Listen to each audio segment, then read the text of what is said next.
kita udah pakai masker, tapi di luar sana banyak yang masih nggak ngeh. Aduh, ini konspirasi lah, ini nggak berbahaya. Teori kontrasepsi nih gitu.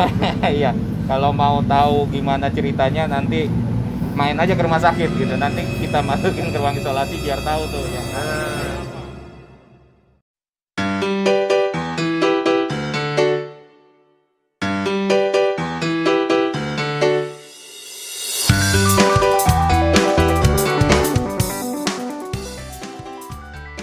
Oke guys, pagi ini ketemu lagi bareng gue. Pagi ya? Ini pagi loh. Ini baru jam berapa ini? Anjir, jam 8 ini, jam 8 pagi. Gue udah di SDC. Jadi gue rencananya mau ngobrol sama temen gue, dokter. Kita mau bahas lagi soal pandemi. Ya, pandemi corona nih. Jadi kalau biar lebih serak memang kita ngobrolnya sama dokter emang. Jadi apa namanya, biar lebih valid gitu datanya. Nah, itu dia tuh. Nah, weh bro, Pak Dokter. Oh iya, gila. Jadi tidak boleh salaman. Kita namaste. Oke, ini Pak Dokter Sulung. Jadi kita akan banyak ngobrol sama beliau terkait apa sih corona. Tapi nanti banyak lah kita ngobrol ya, Dok ya. Jadi siap-siap jawab ya. Iya, siap-siap jawab. Kayaknya enak duduk di. Nah, tuh ada tempat duduk kan. Kita duduk aja lah yuk Pak, yuk. Pak, sepeda lu parkir dulu Pak. Oke. Nah, jadi guys, ini Pak Sulung ini dia dinasnya di kayak dinas di Jakarta ya dinasnya ya. Nah, kita bakal banyak banget nih nanya-nanya nih nanti. Aduh, gokil. Social distancing tetap jarak. Ya kan? Oke. Pak Sulung, apa kabar? Alhamdulillah bro. Alhamdulillah. Nih kita thank you banget nih bisa bela-belain pagi-pagi gini, kita bisa ngobrol-ngobrol soal pandemi gini kan. Apa namanya? Jadi sebelum melangkah lebih jauh, gue nanya dulu nih background nih. Itu kan kita dulu satu SMA nih guys. Jadi satu SMA dulu gue sama Pak Dokter Sulung ini. Gimana tuh ceritanya lo jadi dokter gitu? Ya, jadi ini teman satu SMA nih, teman-teman semua ya. Emang dulu tahun 2002 ya kita lulus ya. Tahun 2002 lumayan juga nih, anak 90-an nih kita. Jadi ceritanya emang gampangnya gini deh. Gue tuh nggak disekolahin sama nyokap kalau nggak sekolah dokter gitu. Jadi zaman lo udah kuliah, gue inget lah di UI kalau nggak salah gitu. Gue tuh belum kuliah. Jadi nyari-nyari sekolahan, emang kebetulan memang cita-cita jadi dokter. Jadi gue dapat sekolah di Sumatera yang memang waktu itu baru buka tuh. Jadi memang nyokap gue kalau nggak dokter nanti dulu deh gitu sekolahnya. Kebetulan ada bukaan fakultas kedokteran baru di Sumatera. Gue kuliah di Sumatera deh, jadi di Sumatera hampir 9 tahun lah di sana gitu. Dia 4 tahun dulu, habis itu 2 tahun gue praktek di rumah sakit gitu. Terus sempat kerja juga setahunan lah di Lampung gitu. Oh, di Lampung guys. Jadi lama cuy, dokter kuliah dokter lama. Makanya gue dulu nggak jadi dokter. Satu, gue bodoh. Ini ngaku sendiri. Dua, apa namanya itu lama cuy, itu berbudget juga ya, gokil ya pasti ya, lumayan lah ya untuk budgetnya ya. Agak lama kan, yang kos lah, yang makan lah. Iya. Terus setelah lulus ya kan langsung praktek.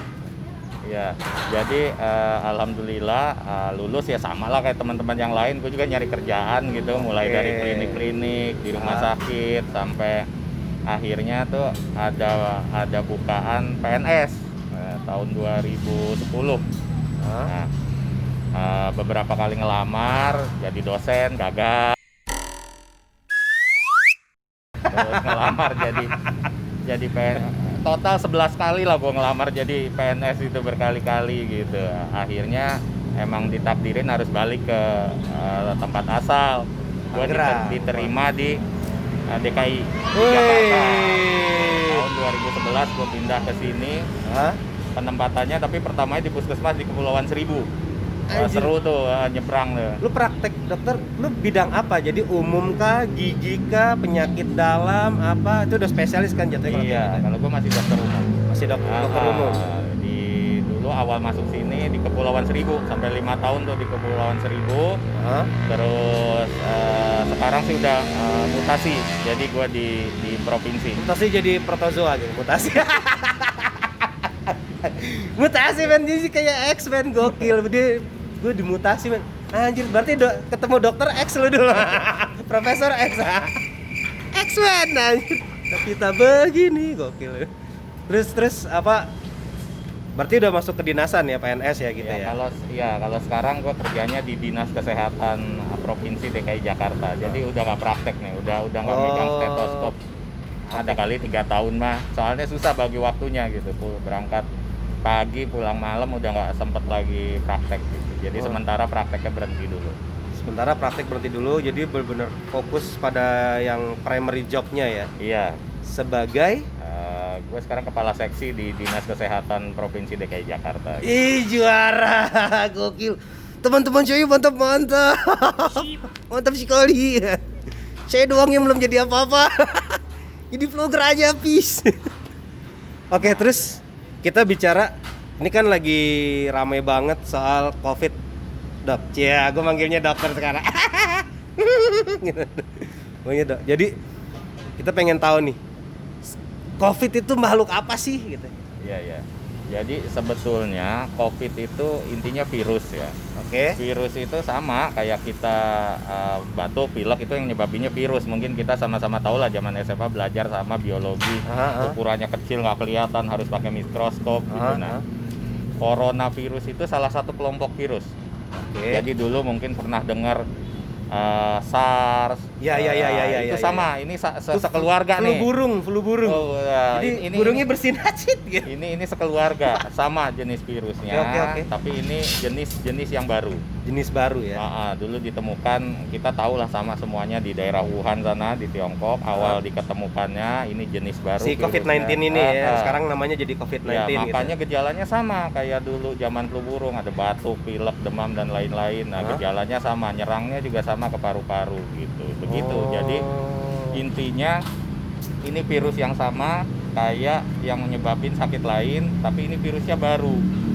Sama-sama nyerang tubuh kita, gejalanya juga hampir sama gitu. Nah, tapi karena baru, kita belum punya vaksinnya, obatnya juga belum diketemukan. Nah, makanya banyak orang-orang yang sakit. Nggak seperti influenza biasa kan kita sakit terus sembuh selesai. Nah, ini memang ada yang sampai parah, kadang ada yang sampai meninggal karena itu gitu. Karena baru, kita masih sama-sama belajar lah gimana cara nanganinnya. Oke. Terus kayak misalnya nih, ini kan virusnya baru nih Dok. Berarti kan bisa dibilang memang belum ada obatnya gitu kan, yang fix nih. Oh, pakai ini nanti hilang gitu. Belum ada yang 100% fix gitu. Nah, gimana sih cara kita ngadepinnya Dok? Oke, jadi dari sisi kedokteran memang sudah ada protokol-protokolnya ya. Protokol ya, jangan kepleset. Protokol. Ya, dari ahli-ahli lah, Kementerian Kesehatan, para dokter-dokter ahli itu udah bikin panduannya.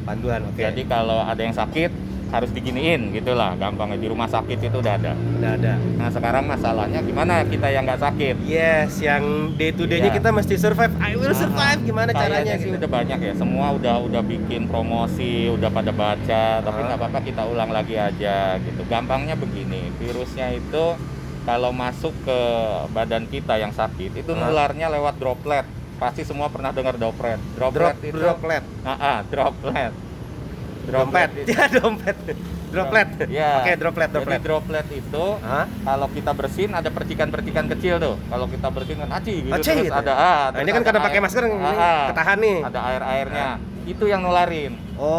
Intinya itu harus tahu itu dulu. Nah, dari situ baru kita tahu nanti ke belakang kenapa kita harus pakai masker.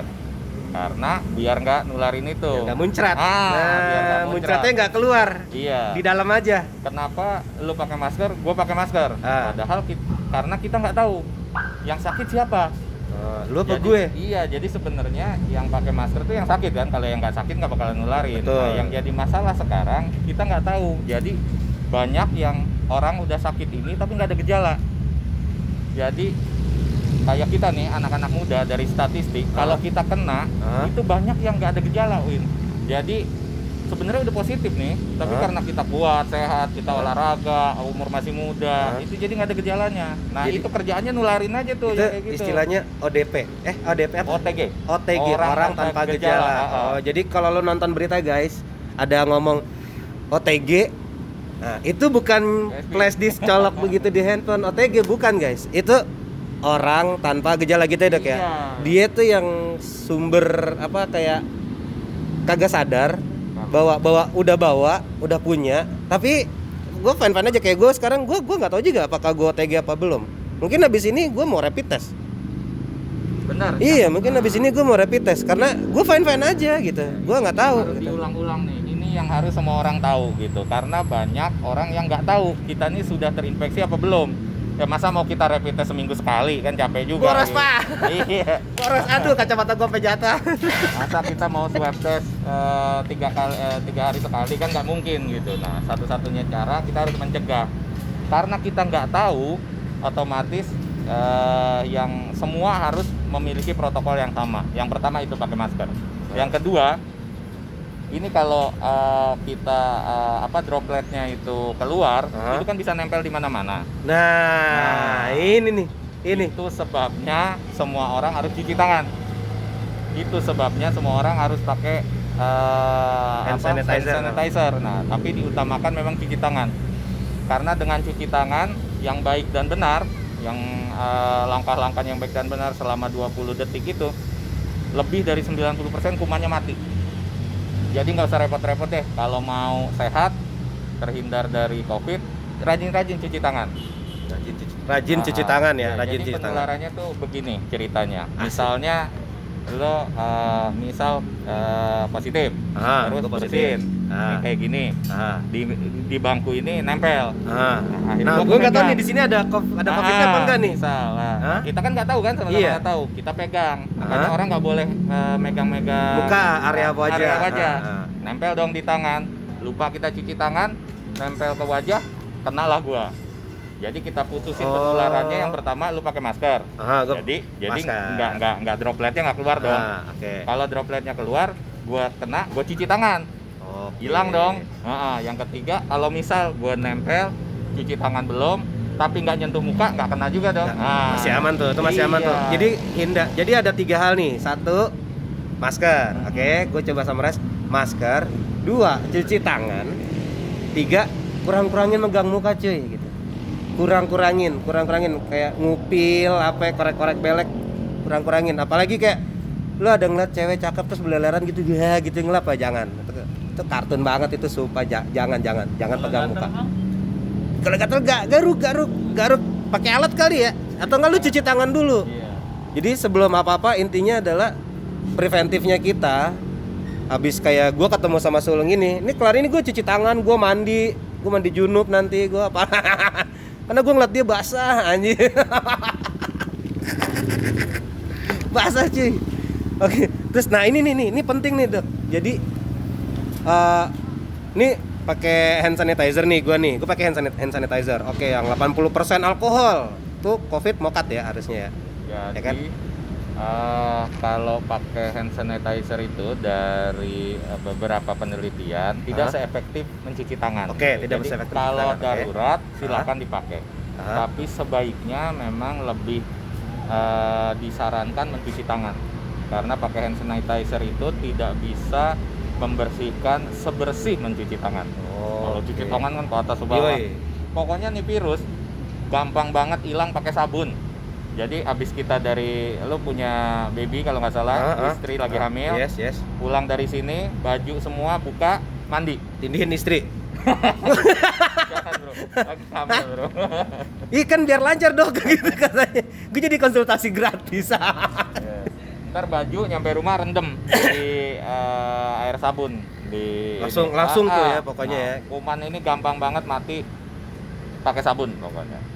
Oke. Kalau jadi Ini jangan salah kaprah nih ya. Kuman ini gampang banget mati pakai sabun. Sabun lo telan, jangan sob. Jangan.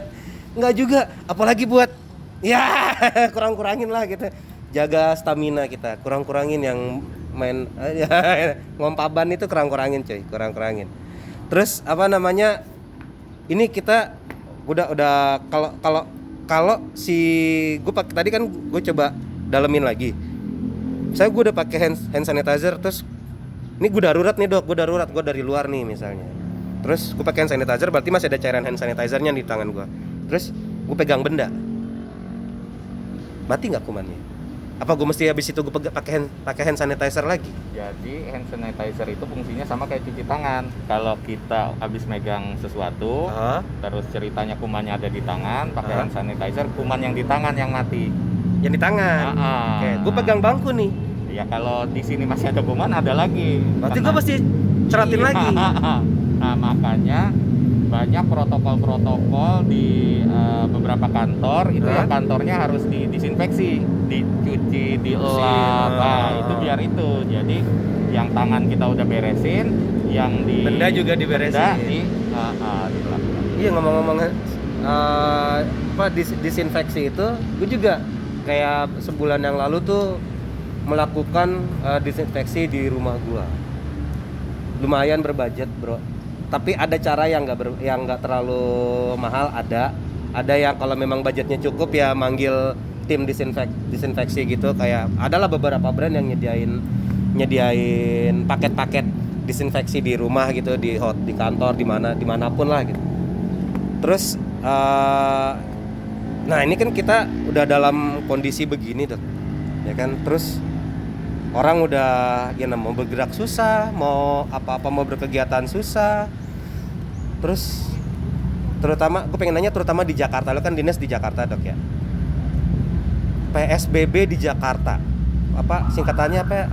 Pembatasan sosial berskala besar ya kan? Itu gimana dok? Sekarang ini gimana? Oke. Jadi di Jakarta sendiri sudah ada 2 kali PSBB. Awalnya kenapa sih harus PSBB? Karena kita nih kan tadi udah dibilang nih kumannya kan nular droplet, jadi harus dekat dari barang-barang. Nah, kalau banyak kerumunan, banyak orang tuh ngumpul-ngumpul, itu potensi penularannya menjadi besar. Itu logiknya begitu. Sehingga kegiatan kita harus dibatasi. Pakai namanya itu pembatasan sosial berskala besar. Apa aja yang dibatasi kan banyak, mall tutup, sekolahan ditutup. Ya, takutnya anak-anak sekolah nih pada nularin di mall, takutnya tempat berkumpul semua. Iya, nggak ada loh dugem kelabing tuh. Adanya kelayapan bingung, itu pun nggak boleh, tetap nggak boleh kelayapan, intinya lo di rumah aja. Gitu kan dok ya? Iya.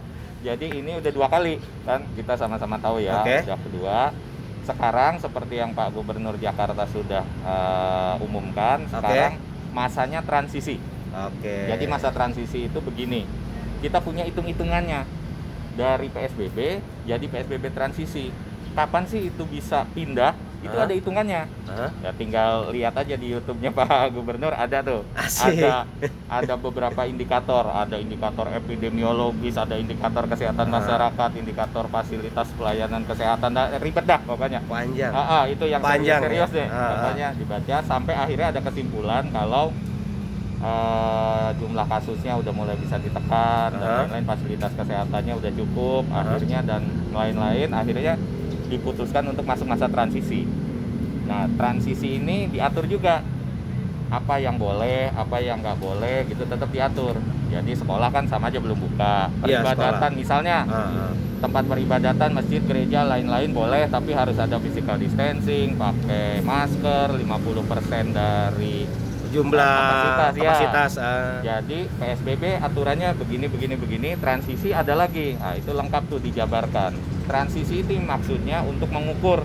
Jadi kalau dengan transisi ini kasusnya nggak nambah banyak, yang sakit nggak nambah banyak, bisa jadi kita bisa geser lagi, bukan transisi lagi. Siapa tahu bisa beneran recovery gitu. Nah, cuman evaluasinya sampai kapan belum ditentukan batasnya. Jadi masa transisi ini belum ditentukan selesainya kapan. Kita tiap hari evaluasi. Tiap hari banget. tiap hari banget. Tiap hari banget. Lu Iya. berarti kayak Iya. ngolah tuh, ngecek Jadi ada ngecek data laporan tuh, nih, ini laporan. nambah Nah. nggak yang sakit nih, Nah. nambah gimana, yang meninggal nambah nggak, yang sembuh nambah nggak, gitu lah kasarnya. gitu. Terus yang positif tambah nggak, terus kita tes banyak orang itu, berapa sih yang tadi tanpa gejala tuh sebenarnya berapa yang jalan-jalan gitu, kita tes. Iya, yang banyak. kayak gua gini nih nggak ada gejalanya gitu kan.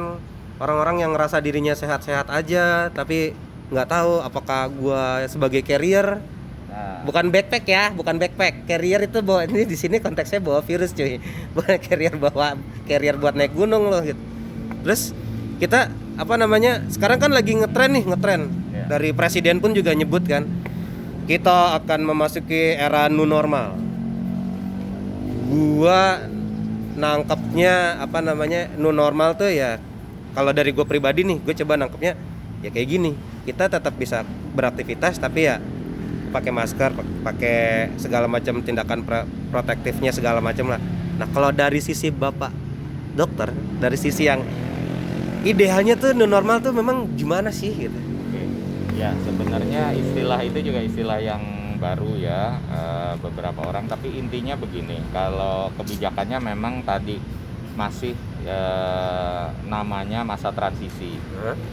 Ada beberapa hal yang harus kita adjust, harus kita sesuaikan. Sesuaikan, yes. Orang ke rumah sakit nggak mungkin takut terus dong kayak sekarang. Wah, nggak bisa lo ke rumah sakit, nanti banyak covidnya. Ya anak kita mau imunisasi gimana? Iya, gua 2 bulan gak ke rumah sakit. Mau Gua nggak? 2 bulan cuy ke Iya. rumah sakit, pengen ngecek kandungan anak istri gua, pengen ngelihat Iya. kelaminnya apa. Gak berani gua. Atut. Ya, Gitu. Jadi mau ngelahirin gimana, mau ke pasar gimana, yes, nah yes, itu yang diatur. Jadi kita tetap bisa berkegiatan sosial tapi tetap dibatasi ya. Kita kan kayak ibadah juga tetap dibatasi tapi dengan protokol. Ya betul, yang dimaksud itu secara umum adalah begitu. Kita tetap bisa melaksanakan kegiatan-kegiatan kita seperti yang lalu, tetapi dengan protokol-protokol yang baru. Nah, kalau dulu ngobrol begini kan nggak pakai masker. Sekarang pakai aja. masker. Gue bisa lihat wajah lu kan. Lu bisa lihat wajah gue yang tidak tampan ini. Gitu. Dulu kemana-mana bawa gitar, sekarang Iya, bawa iya. hand sanitizer. Gitu. Yoi, gokil tuh. Iya. Tampang boleh sangar. Kemana-mana bawa ginian cuy. Goks. Ini wajib nih sekarang. Merek gue sensor. Tapi lu pasti tahu ini merek apa.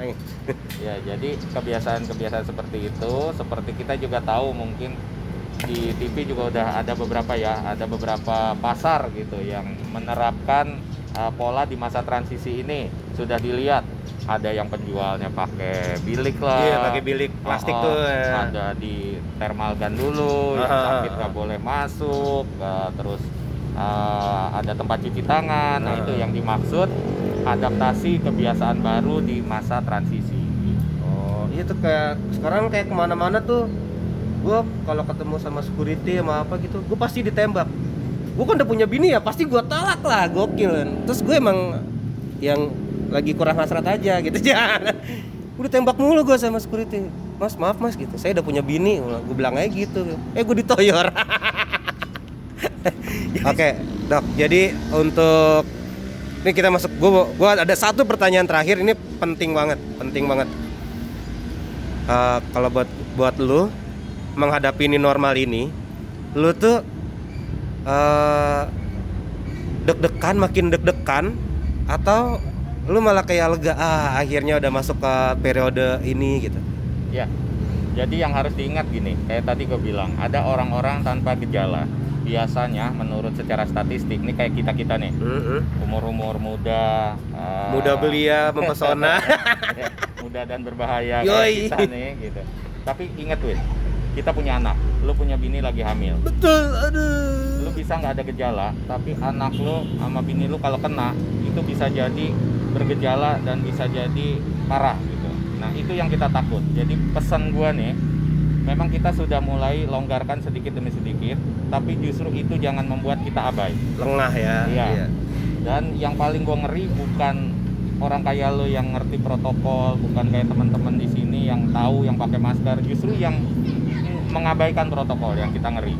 Kita udah sehat, kita udah pakai masker, tapi di luar sana banyak yang masih nggak ngeh. Aduh, ini konspirasi lah, ini nggak berbahaya. Teori kontrasepsi nih gitu.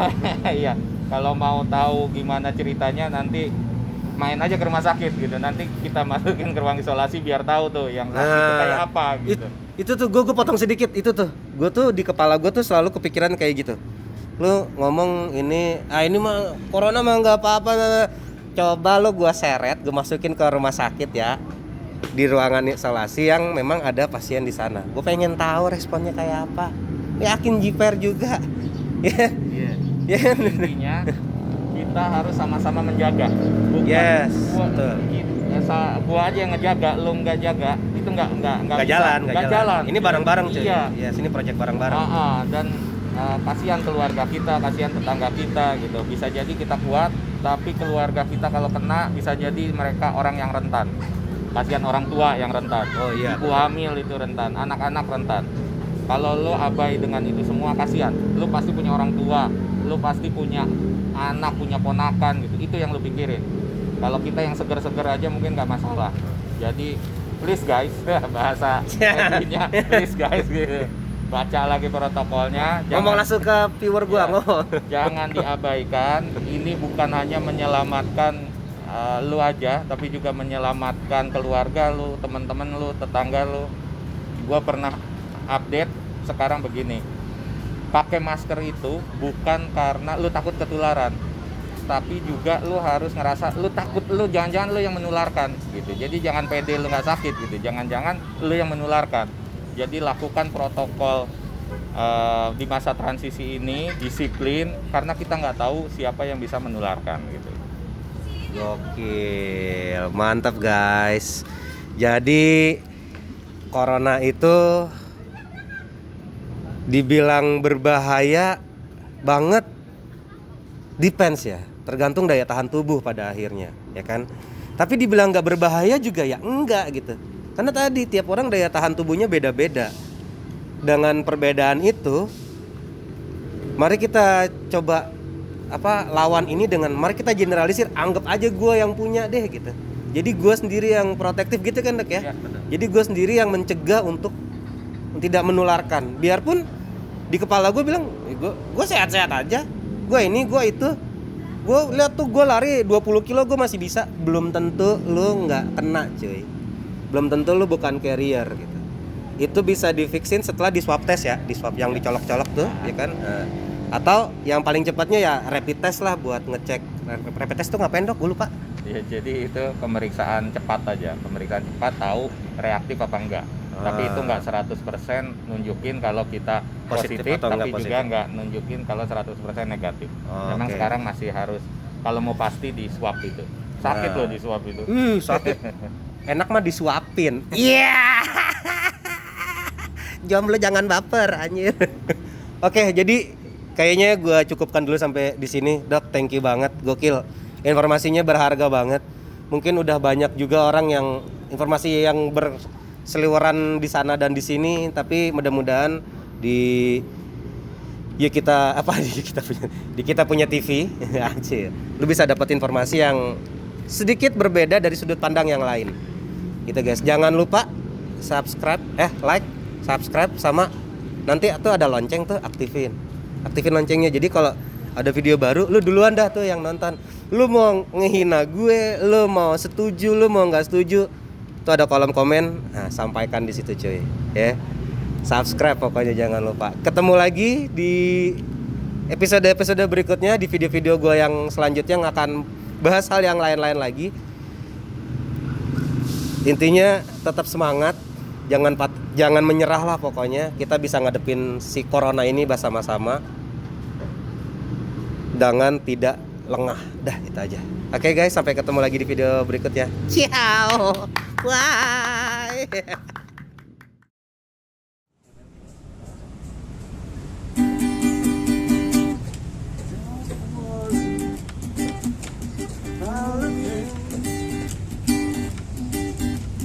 Everything's gonna be alright.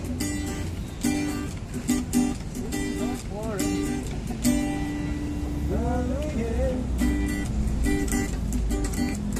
Every little thing's gonna be alright. Rise up this morning, smile with the rise.